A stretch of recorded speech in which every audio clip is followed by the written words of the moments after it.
गरुड़ पुराण 7वां अध्याय। इस अध्याय में पुत्र की महिमा, दूसरे के द्वारा दिए गए पिंडदान आदि से प्रेतत्व से मुक्ति की बात कही गई है। इस संदर्भ में राजा बभ्रुवाहन तथा एक प्रेत की कथा का वर्णन है। सूत उवाच, सूत जी ने कहा, ऐसा सुनकर पीपल के पत्ते की भांति कांपते हुए गरुड़ जी ने प्राणियों के उपकार के लिए पुनः भगवान विष्णु से पूछा। गरुड़ उवाच, गरुड़ जी ने कहा, हे स्वामिन, किस उपाय से मनुष्य प्रमादवश अथवा जानकर पाप कर्मों को करके भी यम की यातना को न प्राप्त हो, उसे कहिए।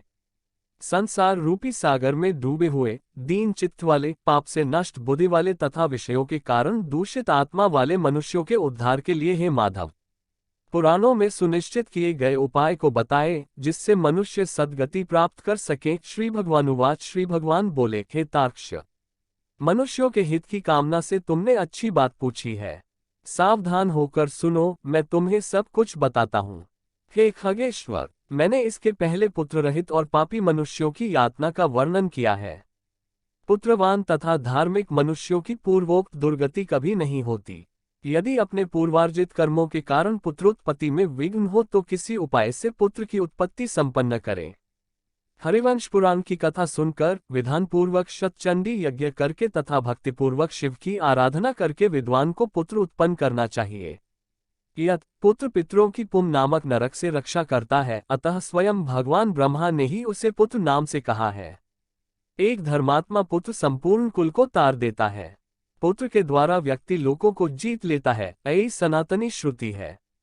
इस प्रकार वेदों ने भी पुत्र के उत्तम महात्म्य को कहा है। इसलिए पुत्र का मुख देख करके मनुष्य पितृ ऋण से मुक्त हो जाता है। पौत्र का स्पर्श करके मनुष्य तीनों ऋणों, देव, ऋषि, पितृ से मुक्त हो जाता है। इस प्रकार पुत्र पौत्र तथा प्रपौत्रों से यमलोक का अतिक्रमण करके स्वर्ग आदि को प्राप्त करता है। ब्राह्म विवाह की विधि से ब्याही गई पत्नी से उत्पन्न औरस पुत्र ऊर्ध्वगति प्राप्त कराता है और संग्रहित पुत्र अधोगति की ओर ले जाता है। हे खगश्रेष्ठ, ऐसा जान करके व्यक्ति हीन जाति की स्त्री से उत्पन्न पुत्रों को त्याग दे। हे खग, सवर्ण पुरुषों से सवर्णा स्त्रियों में जो पुत्र उत्पन्न होते हैं वे औरस पुत्र कहे जाते हैं और वे ही श्राद्ध प्रदान करके पितरों को स्वर्ग प्राप्त कराने के कारण होते हैं। औरस पुत्र के द्वारा किए गए श्राद्ध से पिता को स्वर्ग प्राप्त होता है। इस विषय में क्या कहना। दूसरे के द्वारा दिए गए श्राद्ध से भी प्रेत स्वर्ग को चला जाता है। इस विषय में सुनो। यहाँ मैं एक प्राचीन इतिहास कहूंगा जो और्ध्वदैहिक दान के श्रेष्ठ महात्म्य को सूचित करता है। हे तार्क्ष्य, पूर्वकाल में त्रेता युग में महोदय नाम के रमणीय नगर में महाबलशाली और धर्मपरायण बभ्रुवाहन नामक एक राजा रहता था। वह यज्ञानुष्ठान परायण, दानियों में श्रेष्ठ, लक्ष्मी से संपन्न, ब्राह्मण भक्त तथा साधु पुरुषों के प्रति अनुराग रखने वाला, शील तथा आचार आदि गुणों से युक्त, स्वजनों के प्रति अपनत्व और इत्रजनों के प्रति दया के भाव से संपन्न था। क्षात्र धर्मपरायण वह राजा औरस पुत्र की भांति धर्मपूर्वक अपनी प्रजा का पालन करता था और दंड देने योग्य अपराधियों को दंड देता था। वह महाबाहु किसी समय सेना के साथ मृगया के लिए नाना वृक्षों से युक्त एक घनघोर वन में प्रविष्ट हुआ। वह वन नाना मृगगणों से व्याप्त और अनेक पक्षियों से भरा हुआ था। उस समय राजा ने वन के मध्य में दूर से एक मृग को देखा। राजा के द्वारा सुदृढ़ बाण से विद्ध वह मृग बाण सहित जंगल में अदृश्य हो गया। रुधिर से गीली हुई घास पर अंकित चिन्ह से राजा ने उसका पीछा किया। तब मृग के प्रसंग से वह राजा दूसरे वन में जा पहुंचा। भूख प्यास से सूखे हुए कंठ वाला तथा परिश्रम के संताप से पीड़ित उस राजा ने एक जलाशय के समीप पहुंचकर घोड़े के साथ उसमें स्नान किया तथा कमल की गंधादि से सुगंधित शीतल जल का पान किया। इसके बाद उस जलाशय से बाहर निकलकर श्रमरहित राजा बभ्रुवाहन ने वृक्ष रूपी विशाल शाखाओं के कारण फैले हुए मनोहर और शीतल छाया वाले तथा पक्षी समूहों से कूजित एक वट वृक्ष देखा। वह वृक्ष संपूर्ण वन की महती पताका की भांति स्थित था। उसकी जड़ के पास जाकर राजा बैठ गया। उसके बाद राजा ने भूख और प्यास से व्याकुल, इंद्रियों वाले, ऊपर की ओर उठे हुए बालों वाले, अत्यंत मलिन, कुबड़े और मांस रहित एक भयावह प्रेत को देखा। उस विकृत आकृति वाले भयावह प्रेत को देखकर बभ्रुवाहन विस्मित हो गया। प्रेत भी घने जंगलों में आए हुए राजा को देखकर चकित हो गया और समुत्सुक मन वाला होकर वह प्रेतराज उसके पास आया।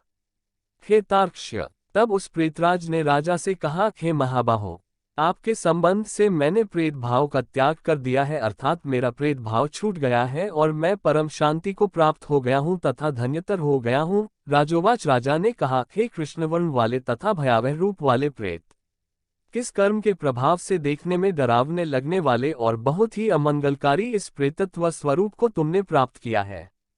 हे तात, अपने प्रेतत्व की प्राप्ति का सारा कारण बतलाओ। तुम कौन हो और किस दान से तुम्हारा प्रेतत्व नष्ट होगा? प्रेत उवाच, प्रेत ने कहा, हे श्रेष्ठ राजन, मैं आरंभ से आपको सब कुछ बतलाता हूँ। प्रेतत्व का कारण सुनकर आप कृपया उसे दूर करने की दया कीजिए। वैदेश नाम का एक नगर था जो सभी प्रकार की संपत्तियों से समृद्ध, नाना जनपदों से व्याप्त, अनेक प्रकार के रत्नों से परिपूर्ण, धनिकों के भवनों तथा देव एवं राजप्रसादों से सुशोभित और अनेक प्रकार के धर्मानुष्ठानों से युक्त था। हे तात, मैं वहां रहता हुआ निरंतर देव पूजा किया करता था। आपको विदित होना चाहिए कि मैं वैश्य जाति में उत्पन्न हुआ और मेरा नाम सुदेव था। मैंने हव्य प्रदान करके देवताओं का तथा कव्य प्रदान करके पितरों का तर्पण किया। अनेक प्रकार के दानों से मैंने ब्राह्मणों को संतुष्ट किया था और अनेक बार दीन, अंधे एवं कृपण मनुष्यों को अन्न दिया था। किंतु हे राजन, मेरा यह सारा सत्कर्म मेरे दुर्दैव से निष्फल हो गया। जिस कारण मेरा सुकृत निष्फल हुआ वह मैं आपको बताता हूँ। मुझे कोई संतान नहीं है, मेरा कोई सुहृद नहीं है, कोई बांधव नहीं है और न ऐसा कोई मित्र ही है जो मेरी और्ध्वदैहिक क्रिया करता। हे महाराज, मृत्यु के अनंतर जिस व्यक्ति के उद्देश्य से षोडश मासिक श्राद्ध नहीं दिए जाते, सैकड़ों श्राद्ध करने पर भी उसका प्रेतत्व सुस्थिर ही रहता है, अर्थात दूर नहीं होता। हे महाराज, आप मेरा और्ध्वदैहिक कृत्य करके मेरा उद्धार कीजिए, क्योंकि इस लोक में राजा सभी वर्णों का बंधु कहा जाता है। इसलिए हे राजेंद्र, आप मेरा उद्धार कीजिए, मैं आपको मणिरत्न देता हूँ। हे वीर, यदि आप मेरा हित चाहते हैं तो जैसे मेरी सद्गति हो सके और मेरी प्रेत योनि से जैसे मुक्ति हो सके वैसा आप करें। भूख प्यास आदि दुखों के कारण यह प्रेत योनि मेरे लिए दुख सह हो गई है। इस वन में सुंदर स्वाद वाले शीतल जल और फल विद्यमान है, फिर भी मैं भूख तथा प्यास से पीड़ित हूँ। मुझे जल व फल की प्राप्ति नहीं हो पाती। हे राजन, यदि मेरे उद्देश्य से यथाविधि नारायण बलि की जाए, उसके बाद वेदमंत्रों के द्वारा मेरी सभी और्ध्वदैहिक क्रिया संपन्न की जाए तो निश्चित ही मेरा प्रेतत्व नष्ट हो जाएगा, इसमें कोई संशय नहीं है। मैंने सुन रखा है कि वेद के मंत्र, तप, दान और सभी प्राणियों में दया, सत शास्त्रों का श्रवण, भगवान विष्णु की पूजा और सज्जनों की संगति, ये सब प्रेत योनि के विनाश के लिए होते हैं। इसलिए मैं आपसे प्रेतत्व को नष्ट करने वाली विष्णु पूजा को कहूंगा।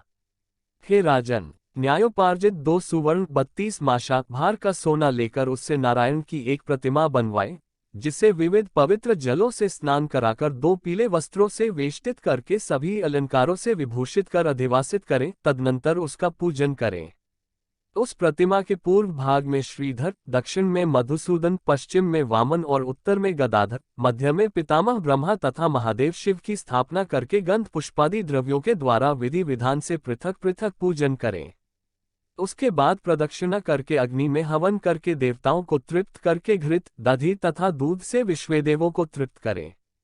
तदनंतर सामहित चित्तवाला यजमान स्नान करके नारायण के आगे विनीतात्मा होकर विधिपूर्वक मन में संकल्पित और्ध्वदैहिक क्रिया का आरंभ करें। इसके बाद क्रोध तथा लोभ से रहित होकर शास्त्र विधि से सभी श्राद्धों को करे तथा वृषोत्सर्ग करे। तदनंतर ब्राह्मणों को 13 पद दान करे, फिर शय्यादान देकर प्रेत के लिए घट का दान करे। राजोवाच, राजा ने कहा, हे प्रेत, किस विधान से प्रेत घट का निर्माण करना चाहिए और किस विधान से उसका दान करना चाहिए? सभी प्राणियों के ऊपर अनुकंपा करने के हेतु से प्रेतों को मुक्ति दिलाने वाले प्रेतघट दान के विषय में बताए। प्रेत उवाच, प्रेत ने कहा, हे महाराज, आपने ठीक पूछा है। जिस सुदृढ़ दान से प्रेतत्व नहीं होता है उसे मैं कहता हूँ, आप ध्यान से सुने। प्रेतघट का दान सभी प्रकार के अमंगलों का विनाश करने वाला, सभी लोकों में दुर्लभ और दुर्गति को नष्ट करने वाला है। ब्रह्मा, शिव तथा विष्णु सहित लोकपालों युक्त तपाए हुए सोने का एक घट बनाकर उसे दूध, घी आदि से पूरा भरकर भक्तिपूर्वक प्रणाम करके ब्राह्मण को दान करें। इसके अतिरिक्त तुम्हें अन्य सैकड़ों दानों को देने की क्या आवश्यकता? हे राजन, उस घट के मध्य में ब्रह्मा, विष्णु तथा कल्याण करने वाले अविनाशी शंकर की स्थापना करें एवं घट के कंठ में पूर्व आदि दिशाओं में क्रमशः लोकपालों का आवाहन करके उनकी धूप, पुष्प, चंदन आदि से विधिवत पूजा करके दूध और घी के साथ उस हिरण्यमय घट का ब्राह्मण को दान करना चाहिए। हे राजन, प्रेतत्व की निवृत्ति के लिए सभी दानों में श्रेष्ठ और महापातकों का नाश करने वाले इस दान को श्रद्धा पूर्वक करना चाहिए। भगवानुवाच, श्री भगवान ने कहा, हे कश्यप पुत्र गरुड़, प्रेत के साथ इस प्रकार बातचीत हो ही रही थी कि उसी समय हाथी, घोड़े आदि से व्याप्त राजा की सेना पीछे से वहां आ गई। सेना के आने के बाद राजा को महामणि देकर उन्हें प्रणाम करके पुनः अपने उद्धार के लिए और ध्वदयिक क्रिया करने की प्रार्थना करके वह प्रेत अदृश्य हो गया। हे पक्षिन, उस वन से निकलकर राजा भी अपने नगर को चला गया और अपने नगर में पहुंचकर प्रेत के द्वारा बताए हुए वचनों के अनुसार उसने विधि विधान से और ध्वदयिक क्रिया का अनुष्ठान किया। उसके पुण्य प्रदान से मुक्त होकर प्रेत स्वर्ग को चला गया। जब दूसरे के द्वारा दिए हुए श्राद्ध से प्रेत की सद्गति हो गई तो फिर पुत्र के द्वारा प्रदत्त श्राद्ध से पिता की सद्गति हो जाए, इसमें क्या आश्चर्य। इस पुण्यप्रद इतिहास को जो सुनता है और जो सुनाता है, वे दोनों पापाचारों से युक्त होने पर भी प्रेतत्व को प्राप्त नहीं होते। इस प्रकार गरुड़ पुराण के अंतर्गत सारोद्धार बभ्रुवाहन प्रेत संस्कार नामक 7वां अध्याय पूरा हुआ।